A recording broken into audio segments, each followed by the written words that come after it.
Fundación Persea presenta a El Aguacast, la extensión sonora de Revista Persea, Cultura Científica para América Latina.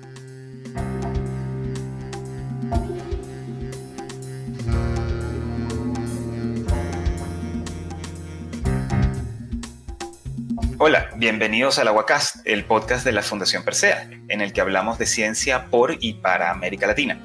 Yo soy Jesús Pineda y como siempre me acompaña Víctor Hernández. ¿Qué tal, Víctor? ¿Cómo estás? Hola, ¿qué tal, Jesús? Bien, muy bien. Contento de estar grabando una vez más el Aguacast. Y bueno, ¿con quién tenemos el enorme gusto de conversar hoy? Bueno, hoy nos acompaña Santiago Vargas. Él es investigador y divulgador. Bueno, actualmente trabaja como coordinador de investigación en el Observatorio Astronómico de la Universidad Nacional de Colombia. Pero bueno, él es físico, ¿no? Formado originalmente en la Universidad de los Andes. Después viajó a Canarias, en el Instituto de Astrofísica de Canarias, donde hizo su máster y su doctorado. Y bueno, también ha estado laborando como postdoc en distintas instituciones, entre ellas la Universidad de Utrecht, el University College en Londres, la misma Universidad de los Andes o el Big Bear Solar Observatory en California. Y nos da muchísimo gusto que esté con nosotros hoy. Hola, Santiago. Hola, Víctor, muchas gracias, y también a Jesús un saludo y bueno, encantado de estar aquí compartiendo con ustedes en el Aquacast. Hombre, es un gusto para nosotros, definitivamente. Oye, Santiago, tú, como muchos de los invitados que hemos tenido, tienes una doble labor como investigador y como divulgador. Pero nos gustaría que nos contaras un poco acerca de cuál es tu trabajo de investigación que haces. Digamos, podemos plantearlo así como, ¿cuáles son las preguntas más importantes que te guían en esa labor? Y luego que nos platiques cómo fue que comenzaste a meterte en el mundo de la divulgación, ¿no? ¿Qué cosa fue lo que te llamó para también comenzar a dedicarte a eso? Estupendo, bueno, muy bien. Voy a hablar entonces de lo que me apasiona, que son ambas cosas, ¿no? La investigación y la divulgación de alguna manera se complementan también. Pienso yo que son parte importantísima de la ciencia. Entonces, por un lado, hablemos de la investigación. Mi formación astrofísica inicialmente comenzó estudiando galaxias, estudiando la población de estrellas en galaxias, entre otras, pues en una galaxia parecida a la Vía Láctea, la galaxia M33. Dentro de las galaxias, uno encuentra que hay estrellas de diferentes edades, en diferentes etapas evolutivas. Es muy interesante saber cómo se dio el proceso de población de la galaxia, es decir, dónde se ubicaron las estrellas más jóvenes, dónde las más viejas, procesos que nos puedan decir cómo se está organizando una galaxia. Y empecé entonces la maestría en astrofísica en Canarias. Después, a la hora de entrar al doctorado, apareció una beca para estudiar el Sol. Entonces me tocó pasarme al lado brillante, no al lado oscuro, sino al lado brillante, Qué padre. y pasé a estudiar a nuestra estrella, ¿no? Al objeto más importante para los seres humanos, eh, objeto estelar más importante para los seres humanos. Dentro de la física solar, mira que hay muchas cosas que todavía no sabemos. Entonces la gente a veces piensa que ya conocemos absolutamente todo lo que ocurre en el Sol. Realmente hay grandes interrogantes. Entre ellos, nos interesa saber, por ejemplo, por qué la temperatura del Sol empieza a aumentar cuando yo me alejo de la superficie solar. Va un poco en contra de lo que uno esperaría. Ujú. Es que cuando yo me alejo de una fuente de calor, pues empiezo a sentir menos calor. En el Sol pasa lo contrario. Nos alejamos alguna distancia desde la superficie del Sol, empieza a haber un calentamiento de la corona solar. Eso es uno de los misterios actuales de la física solar, y otro es tratar de predecir cuándo el Sol va a tener uno de estos eventos de liberación de energía, llamamos tormentas solares, y que pueden afectar incluso pues a nuestra sociedad, a la tecnología que hemos desarrollado, de satélites, comunicaciones, etcétera. Entonces es actualmente mi interés. Dentro del Observatorio Astronómico en Bogotá, lidero el grupo de astrofísica solar, de tratamos de trabajar en torno a estos temas, a la actividad solar, todos los fenómenos que ocurren en la atmósfera del Sol. Ujú. Si tengas alguna pregunta específica de esa parte del Sol. Pues bueno, es que, como bien lo dices, es un tema que parecería que llevamos, que parecería que uno puede decir que llevamos conociendo mucho tiempo al sol, pero también como por otras personas con las que hemos hablado, nos va quedando claro que todavía tenemos mucho que estudiarle, ¿no? O sea, Justamente, no justamente, porque esté aquí todos los días, ¿no? Es que lo exacto. conocemos muy bien. Ajá. Oye, y mira que es curioso porque hace escasamente 100 años no sabíamos cuál era la fuente de energía en el sol. Pensábamos que funcionaba parecido a cuando haces una fogata, enciendes un fósforo, una cerilla. Realmente eso fue hace muy poco. Vamos miles de años viviendo con el sol. Solamente ahora tenemos la capacidad para empezar a entender esos procesos físicos que ocurren en el sol. O sea que eso es fascinante, ¿no? Esta época en la que vivimos es maravillosa por esa profundidad que tenemos de fenómenos en el universo. Claro, claro. ¿Y cuál dirías, Santiago, que ha sido hasta ahora como que el momento o el resultado más satisfactorio que has tenido en esta, estudiando el sol? No, pues muy satisfactorio haber estado trabajando en los telescopios solares más grandes del mundo. Entonces, cuando yo arranqué en Canarias, allí había un telescopio que se llama la Torre Solar Sueca, construido por los suecos, y un telescopio pues enorme con una lente de 1 metro de diámetro. Poder presenciar en primera persona la superficie del Sol a través de este super telescopio, pues es increíble, ¿no? Porque estás viendo cosas probablemente nadie ha visto antes, Ujú. fenómenos que ocurren en la superficie del Sol, tan pequeños como una ciudad, como puede ser Bogotá en el caso de Colombia. Luego, más adelante, varios años después, estuve en el que fue bien el telescopio solar más grande del mundo. Estaba en el sur de California, en las montañas del sur de California. Este ya era un espejo de 4 metros de diámetro, con sí, 2 metros de diámetro.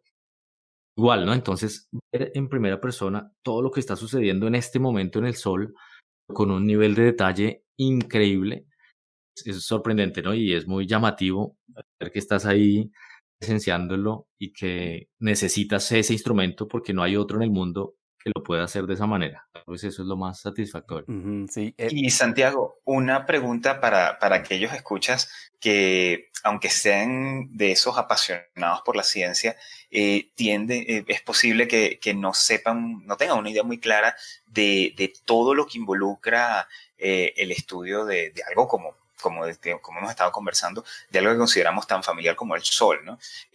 Tal vez sería interesante que nos cuentes eh, cuántas ramas de la física o cuántas ideas grandes se combinan para poder entender el sol, porque por lo que Sí, entiendo, pues obviamente estará la parte de la física planetaria, la astronomía, que sí, es bastante obvio, pero por otro lado también hay muchas otras. Fíjate que nos estabas contando que habías participado en un proyecto donde estabas trabajando con un telescopio con una lente grande, ¿no? Con correcto. pero también hay algo de radioastronomía involucrada y me imagino que hay otras ramas que podrías contarnos que entran en el estudio de un solo ente, ¿no? Del Sol, que combina un montón de ramas de la ciencia. ¿Qué podrías contarnos al respecto para aquellos que no, Claro. tal vez no tengan una idea muy clara de en qué consiste la astrofísica solar? Incluso la astrofísica en general, hay mucha gente en la actualidad que se quedó con la idea anticuada de que los astrofísicos o los astrónomos estamos mirando por un tubo al sí. cielo y estamos Ujú. trasnochando. Llevando Realmente, frío. sí, esta idea es muy antigua, ¿no? Esto es probablemente de la época de Galileo, cuando realmente la astrofísica actual se hace con supercomputadoras, con satélites. Hay una gran cantidad de algoritmos de inteligencia artificial para procesar datos. Realmente la astrofísica es una de las ramas punteras en lo que está en tendencia en la ciencia, ¿no? Y en la tecnología. El caso del Sol es interesante porque, por un lado, el interior solar es un laboratorio de física pura. Y tenemos procesos físicos como la fusión nuclear, la generación de energía más eficiente tenemos en el momento. conocemos bien. Y eso pues es parte de una de las ramas de la física que trata de entender la materia de lo más pequeño, ¿no? La física atómica, todas las interacciones. Esto sucede en el interior del Sol. Pues esa energía que se produce tiene que viajar hasta la superficie del Sol. Allí hay fenómenos en donde está la interacción de la luz y la materia. Eso es tan importante que en física esto dio origen, por ejemplo, al láser, cómo la luz interactúa con la materia. Luego de ahí en adelante, hay una interacción de la luz, la materia y además el campo magnético del Sol. Entonces aquí hay una de las ramas más pesadas de la física que se llama magnetohidrodinámica. Combinar un fluido cargado eléctricamente, magnético y que se mueve, claro, un fluido. Eso es realmente complejo porque junta toda la teoría hidrodinámica con toda la teoría de electromagnetismo. Eso le llamamos magnetohidrodinámica. Por eso Entonces, desde el punto de dices, vista pero y desarrollo teórico, pesado, muy pesado. sí, justo te iba a preguntar eso, que en qué sentido pesado. Claro, pesado en que hay un desarrollo de ecuaciones bastante complejo. Entonces, la magnetohidrodinámica utiliza herramientas teóricas bastante, pues que nos ha costado mucho tiempo entender y llegar a la solución de las ecuaciones, poder aplicarlas para un fenómeno físico como puede ser explicar el interior solar. Eso por el lado teórico, para la gente que le gusta como la ciencia teórica. Por el lado aplicado, tenemos los desarrollos instrumentales para poder observar al Sol. Imagínense ustedes que cuando yo una lupa y concentro los rayos del Sol, pues ahí puedo incluso quemar a alguien, la lupa y le apunto a la piel o a la mano de alguien, lo puedo quemar porque concentro la luz solar. Imaginémonos una lente de 1 metro de diámetro concentrando la luz del Sol. Esto necesita un sistema tremendo de ingeniería, de refrigeración. Observar al Sol parece muy sencillo porque el Sol siempre está ahí. Ajá. Además, tenemos que quitar el efecto de la atmósfera. La atmósfera de la Tierra perturba la imagen del Sol. Entonces, esto necesita desarrollos que llamamos óptica adaptativa para poder eliminar el efecto de turbulencia atmosférica y tener una observación perfecta. Aquí yo creo que en el Sol se junta toda la parte de astrofísica con toda la parte de ingeniería, toda la parte de análisis de datos en tiempo real. Hay satélites que están tomando imágenes del Sol cada segundo prácticamente. Eso significa teras y teras de datos diarios. Imagínense ustedes 10 años, por ejemplo, que tiene un satélite muy famoso, se llama el Observatorio de Dinámica Solar, 10 años adquiriendo casi que 5 o 10 teras diarias. Eso ya es parte de lo que llamamos Big Data. Necesitan algoritmos sofisticados para analizar esos datos. Entonces, para resumir toda la pregunta que me hace Jesús, pero aquí tenemos una componente de física, una componente de ingeniería, una componente que también la podemos llevar al campo de las energías renovables, porque hay mucho interés en la energía solar, cómo aprovecharla al máximo. Así que es fascinante, ¿no? El campo de acción es muy, muy amplio.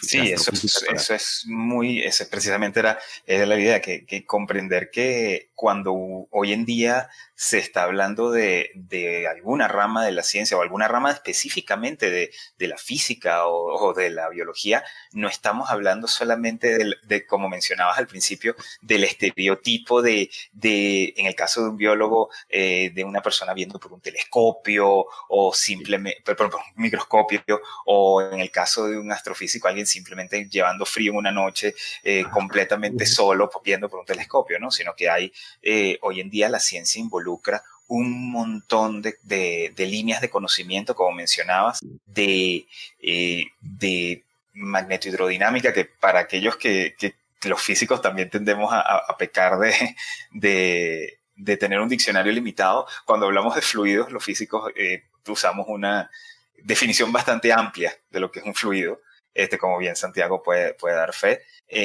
Pero Santiago, tomando lo que nos acabas de contar de todas estas ramas de la ciencia que convergen para estudiar un único ente, ¿no? Queríamos que nos comentaras que precisamente tú has tenido una labor importante de divulgación científica aquí en Colombia y en toda América Latina, y queríamos que nos contaras cómo ese conocimiento y esa experiencia de tu parte con respecto a la astronomía y la astrofísica que siempre capturan la imaginación del público.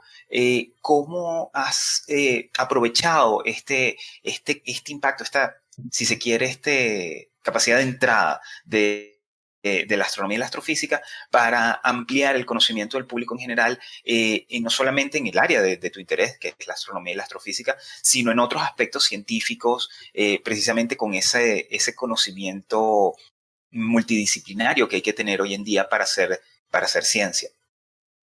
Y yo siempre digo que estudiamos de alguna manera el cosmos o objetos en el universo, lo tenemos fácil para llegarle a la gente, que la astronomía es algo que atrae muchísimo a los niños, pero también a los padres, a todo el mundo.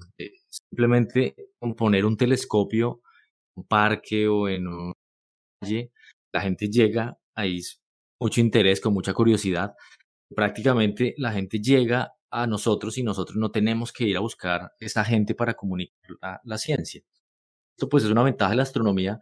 En otras ramas de la ciencia es más difícil, ¿no? Por ejemplo, yo admiro a los químicos que hacen Sí. divulgación científica o matemáticos, porque son temas mucho más pesados aparentemente y la gente como que le cuesta más recibir estos temas. Pero las preguntas que surgen de cosas relacionadas con el universo son muy llamativas, que están muy relacionadas con la cultura. Es decir, ¿cuál es el origen de la Tierra, del universo, de dónde venimos? ¿Estamos solos en el universo? Preguntas casi que filosóficas. Y la gente pues siempre tiene como atracción hacia ese tipo de preguntas. Desde la astronomía pues podemos responderlas de alguna manera más sencilla que con otras áreas. Significa que con la matemática pues no podamos también responder una gran cantidad de preguntas. De hecho, la astrofísica echa mano de la matemática, es la herramienta principal, pero para hacer ese camino entre la sociedad y la pregunta científica, pues la astronomía es ideal. Entonces yo he sentido pues que eso se puede aprovechar. Yo he hecho para llevar temas primero de astronomía, pero también a partir de la astronomía he tratado de llevar otras cosas, ¿no? Que interesan muchas áreas del conocimiento que creo que la sociedad tiene una falencia, no solamente en ciencias naturales, sino incluso también en ciencias humanas.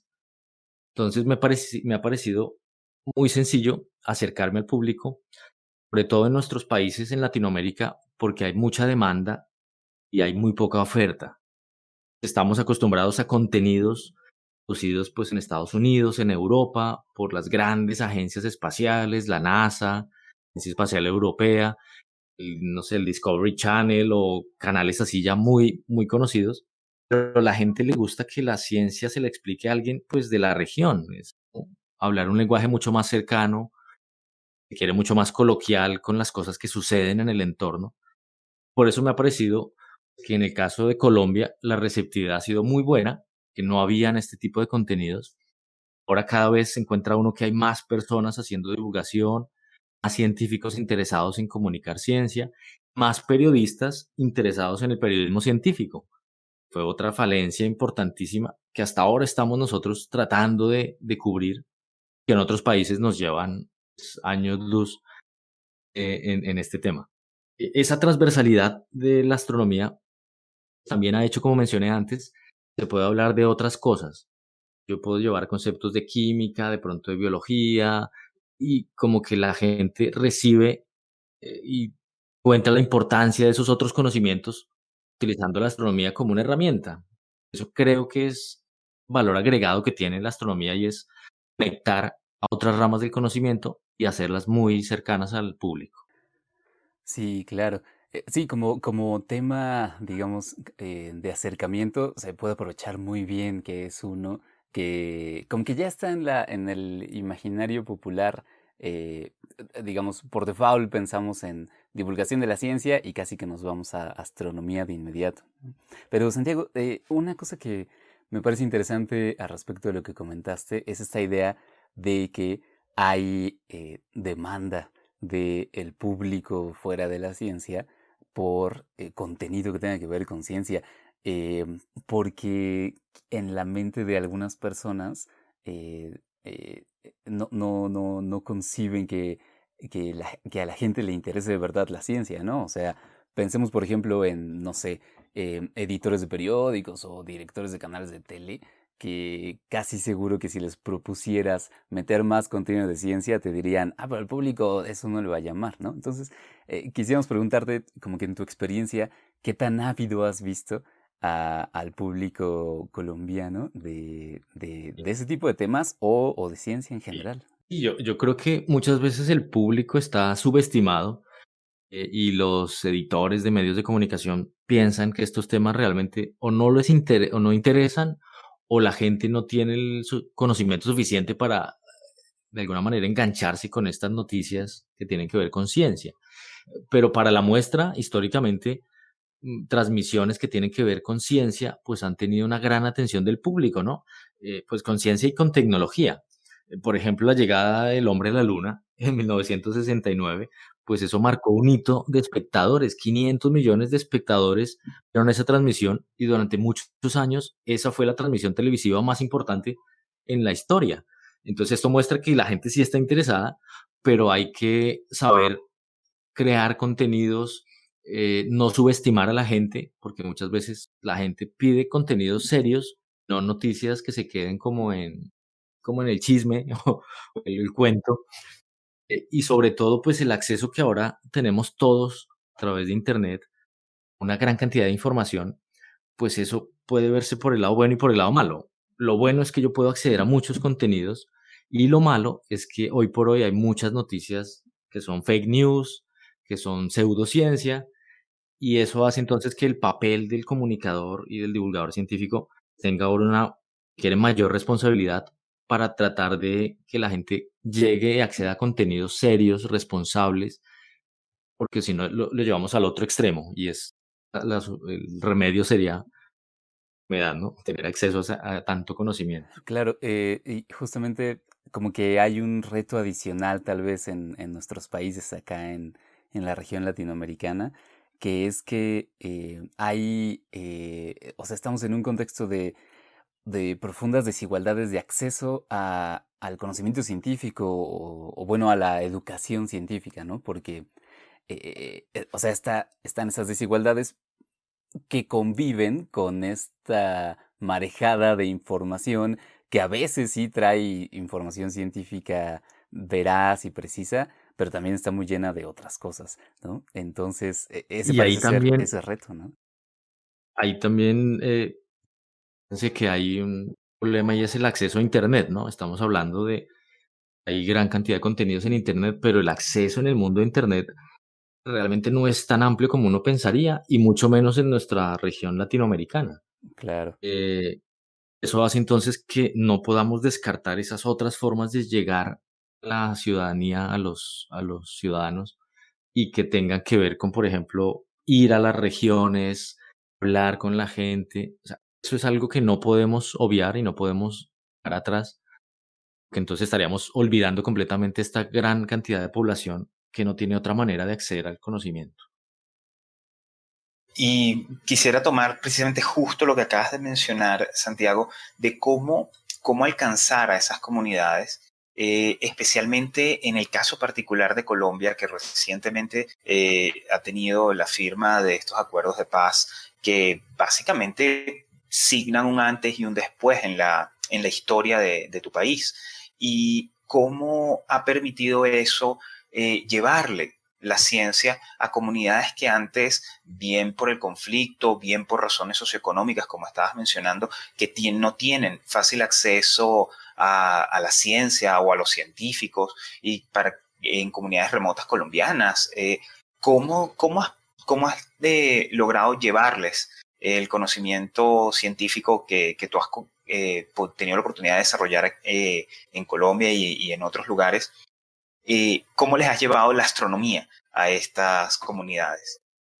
Estamos hablando que en el caso de nuestra región particular de Colombia, pues es un país con cerca de 50 millones de personas, con unas condiciones topográficas bastante complejas para acceder a diferentes puntos del país. Entonces tenemos allí la cordillera de los Andes. De hecho, en Colombia tenemos tres cordilleras, o sea, los Andes se bifurcan en tres cordilleras. Todo hace que desplazarse de un sitio a otro sea muy complicado, las comunicaciones también son muy complicadas, radio, por ejemplo, televisión, y una ventaja, y es que la universidad donde yo estoy actualmente, la Universidad Nacional de Colombia, tiene sedes en puntos estratégicos del país. Entonces tiene 9 sedes. La sede central está en Bogotá, que más o menos está en el centro del país, y luego tiene una sede al norte, otra al oriente, al occidente, al sur, en el Amazonas. Esto es la única manera que tiene mucha gente para acceder a una institución, a profesores o a profesionales que puedan impartirles conocimiento. Entonces, haciendo uso de esa ventaja que tengo por estar en la universidad pública más grande del país, no solamente es una ventaja, sino también una responsabilidad, ¿no? Uno probablemente no esperaría, en el caso de Colombia, que una universidad privada pues haga esa labor de llegar a esos territorios.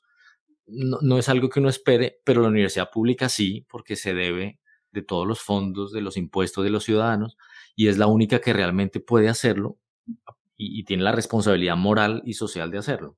Entonces, con eso hemos podido desarrollar varios proyectos, entre otros el que tú mencionabas, Jesús, tiene que ver con un proyecto que surgió antes de firmar el acuerdo de paz con las FARC. Ese acuerdo se firmó en noviembre del 2016. Desde antes se estaba preparando como esas regiones, esos espacios donde estaban los excombatientes. Empezamos a pensar en una estrategia para organizarnos dentro de la misma universidad y poder llevar un grupo de profesores, estudiantes a la región a compartir durante días, incluso semanas, con estas personas, con estos excombatientes, y mirar un poco también sus necesidades, su entorno. Claro, muchas veces pensamos en la ciencia que se hace en las ciudades, pero lo que necesitan los territorios a veces es diferente, porque ellos necesitan una ciencia un poco más aplicada a su problemática local. Eso fue lo que hicimos, nos unimos un grupo de profesores de ciencias básicas, de ciencias humanas, había profesores de artes, de música, y era como tratar de mostrarles una visión muy global del conocimiento y cómo el conocimiento, pues ellos lo pueden aplicar en su escala local. Así surgió entonces el proyecto Espacios de Reconocimiento para la Paz, y ese reconocimiento surge de la idea de que los excombatientes empezaron a compartir escenario con las comunidades que habían sido azotadas por el conflicto y por ello, por estos mismos excombatientes durante 50 años. Y allí entonces empezaron a compartir experiencias, y la astronomía fue una herramienta muy interesante, justamente por lo que mencioné antes, y es que tú pones un telescopio, llega la gente y empieza a hacer preguntas y empieza a observar por el telescopio y a ver la luna, y ahí llegan todos, ¿no? Niños excombatientes con niños de la comunidad, personas mayores, y esto pues es un punto de unión y un punto en el cual empiezan como a verse de igual a igual y a compartir la misma experiencia, las mismas preguntas, la misma sorpresa, y eso pues fue maravilloso, ¿no? Lo hicimos en el 2016 y lo continuamos haciendo el 2017 y 18, a darle continuidad también. Oye, lo que mencionas entonces es muy interesante porque nos estás contando entonces que el proyecto había nacido antes de la firma de los acuerdos y que ya había un ímpetu inicial para tratar de llevarle la ciencia al público en general, incluso como mencionabas con las dificultades geográficas que tiene la topografía de Colombia, y las dificultades, como mencionabas, también de desigualdades económicas o de dificultad de acceso a la información. Y quería que nos comentases un poquito más, tocando una de las líneas que habías comentado, que tú comentabas un poco sobre la responsabilidad que tiene la universidad pública como un ente que se debe al público en general, a la nación, y por otro lado la contribución que pueden tener los entes privados. Y quería que nos contases un poco en tu opinión y tu experiencia, qué te merece precisamente si te escuchasen los políticos o los empresarios de Colombia y de toda la región. ¿Qué opinión qué has visto con respecto al apoyo del Estado y de los entes privados para la formación científica del público en general y qué importancia podría tener esa formación científica del público. No necesariamente hablando de entrenar nuevos o adicionales científicos que son necesarios, pero en el aspecto particular queremos hablar en este momento de la divulgación científica. ¿Qué importancia tienen esos proyectos públicos y privados para mejorar el funcionamiento de nuestras sociedades y mejorar las condiciones de vida de esas personas que que siempre han sido olvidadas o dejadas de lado en proyectos nacionales de desarrollo? Bueno, sin duda tenemos grandes deficiencias. Mi experiencia, por ejemplo, en Europa y en Estados Unidos, donde uno tenía un montón de herramientas, ya un poco menos por toda la crisis, pero habían fondos para hacer muchas cosas.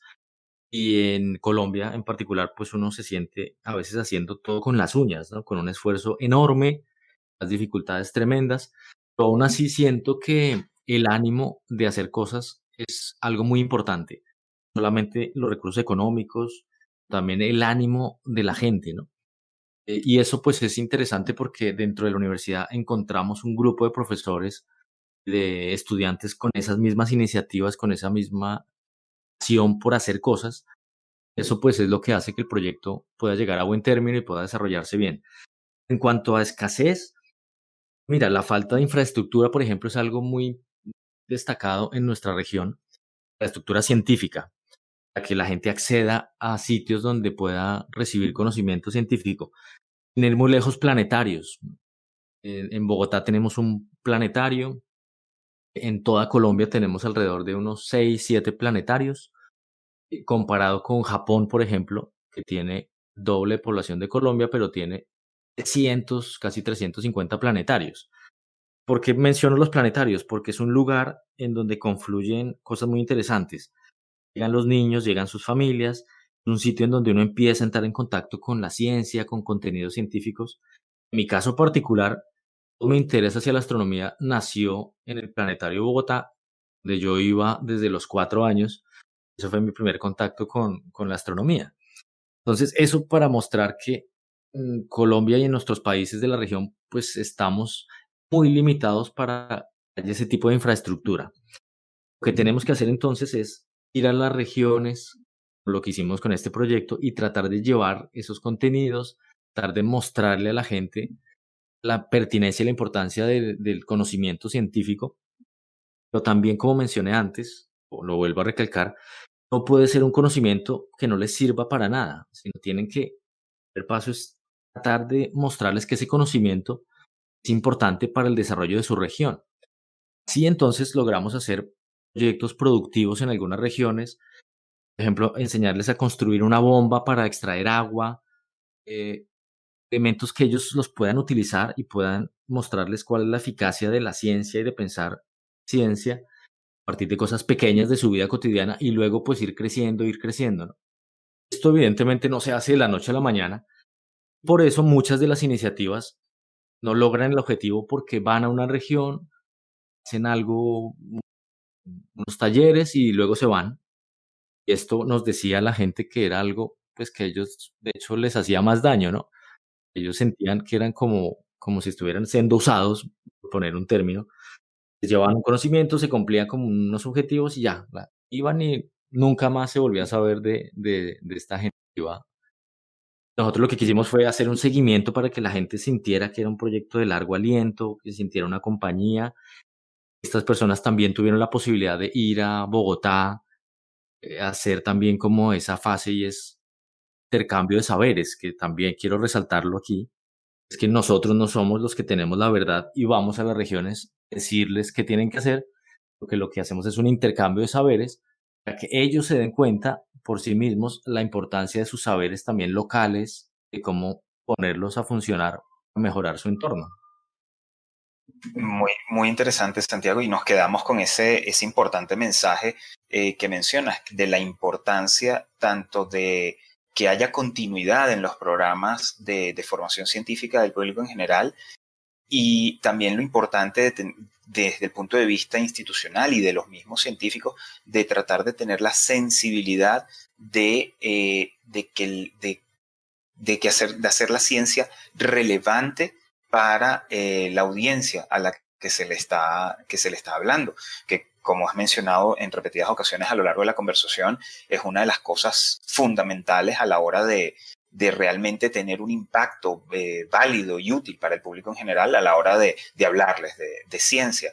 Y por último quería preguntarte, supongamos que movemos una varita mágica y te damos acceso a todas las autoridades colombianas y a los grandes empresarios del país y también a los miembros relevantes de las comunidades de toda Colombia.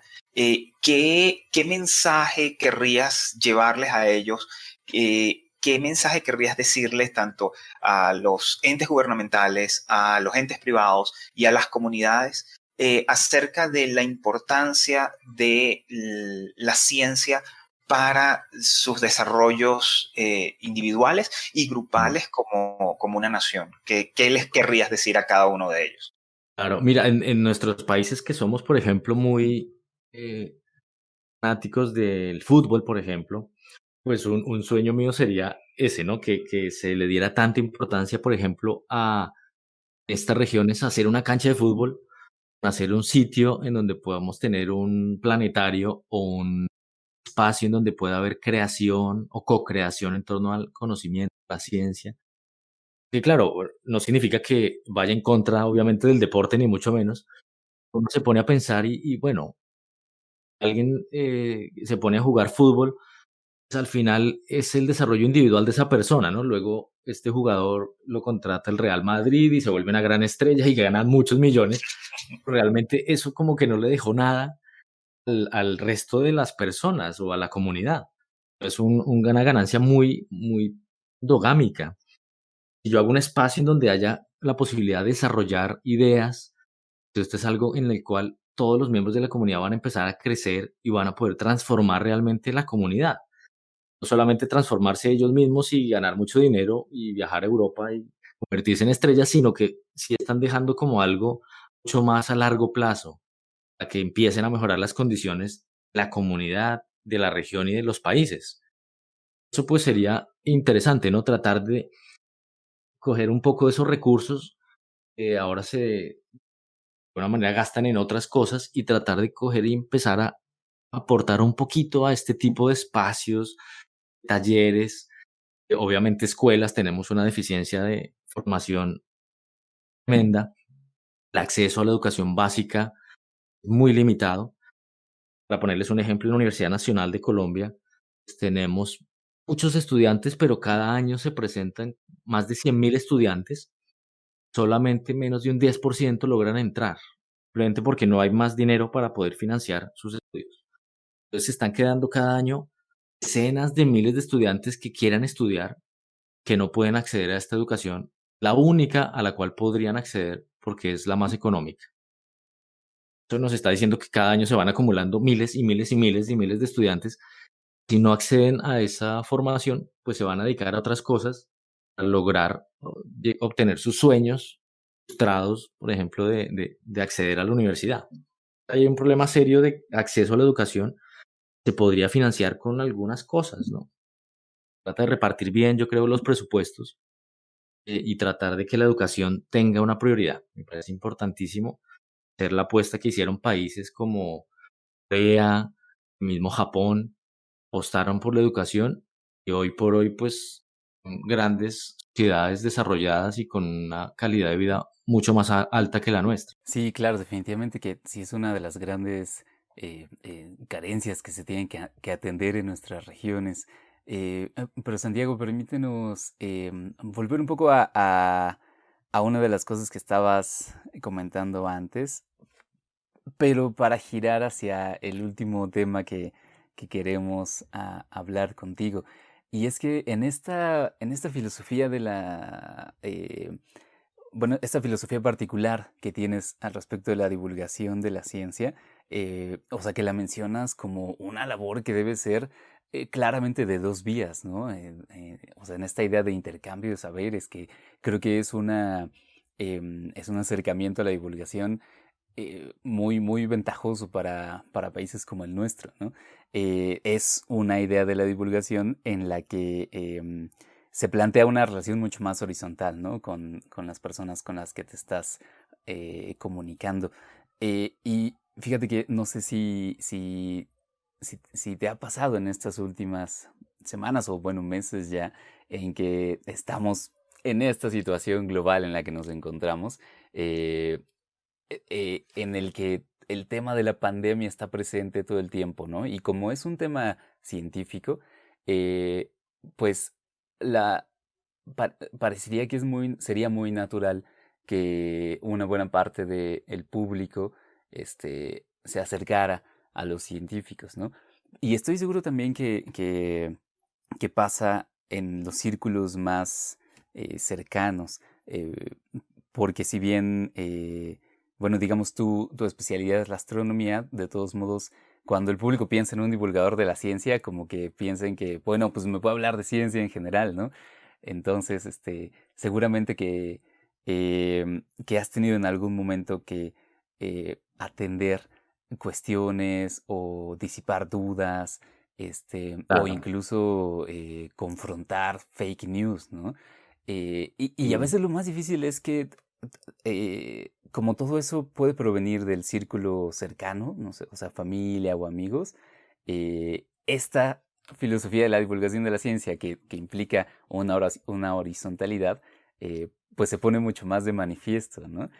¿Cómo ha sido sí, tu experiencia al hablar de ciencia en esta situación de pandemia? bueno, mira que no me imaginé, por ejemplo, vivir un momento así en el cual el único acceso para divulgar sea pues, internet, hacer eventos por streaming, redes sociales. Entonces sí, me motivé mucho a desarrollar contenidos. Entonces en este momento tengo, por ejemplo, un programa que se llama Ciencia Viral, el cual empezamos a hablar justamente de la pandemia con expertos en el tema, inmunólogos, epidemiólogos, eh, personas que están muy de cerca en contacto con la información real.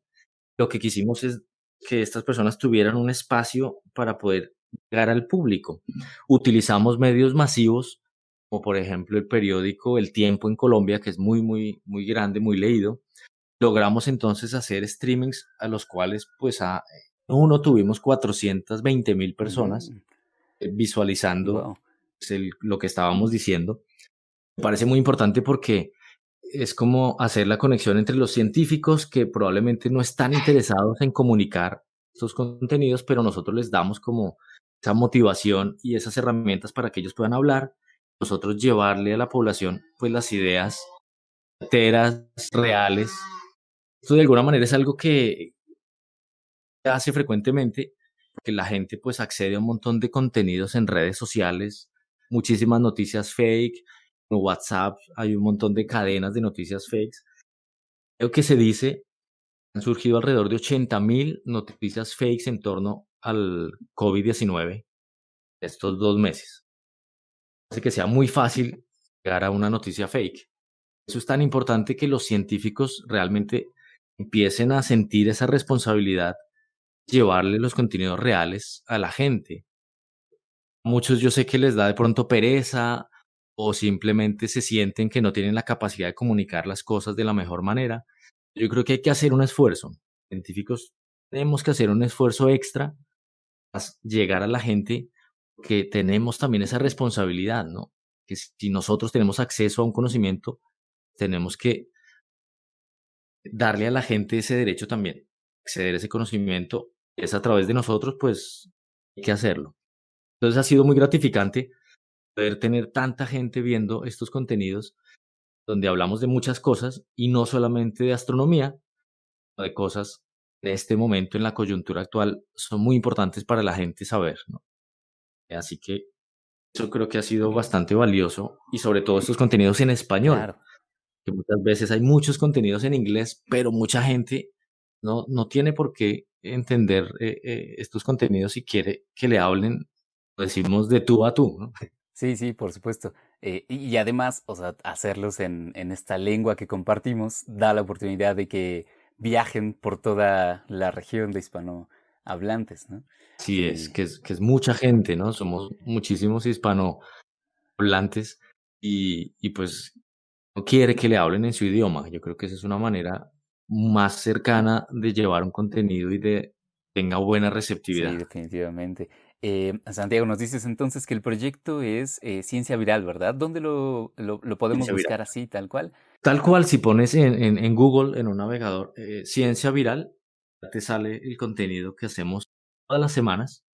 Tenemos un programa dedicado a tema de ciencia. Hemos hablado de cosas de astronomía también, Ujú, ¿no? Entonces celebramos los 30 años del telescopio espacial Hubble.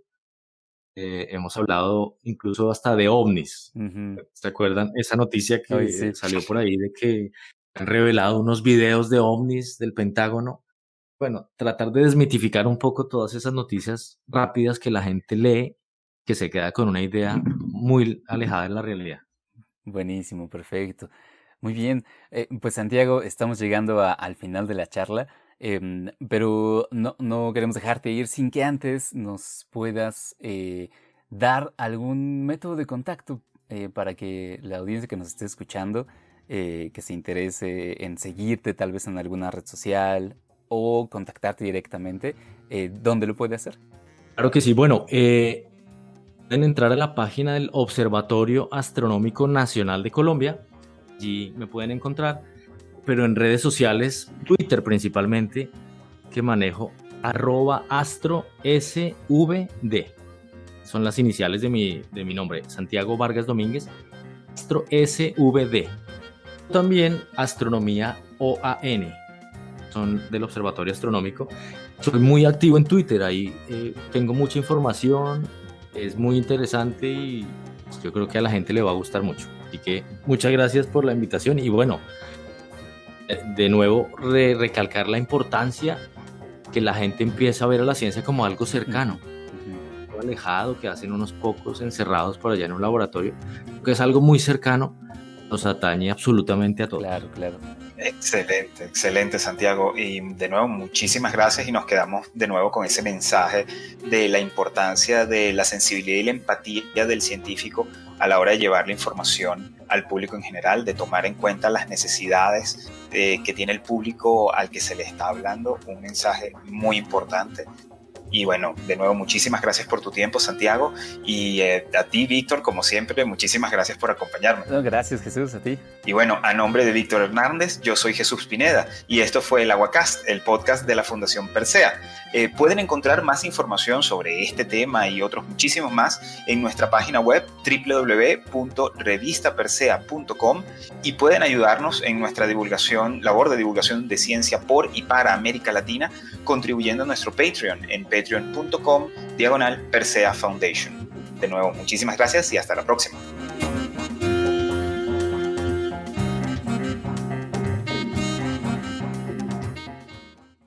El Aguacast es una producción de Fundación Persea, Cultura Científica para América Latina.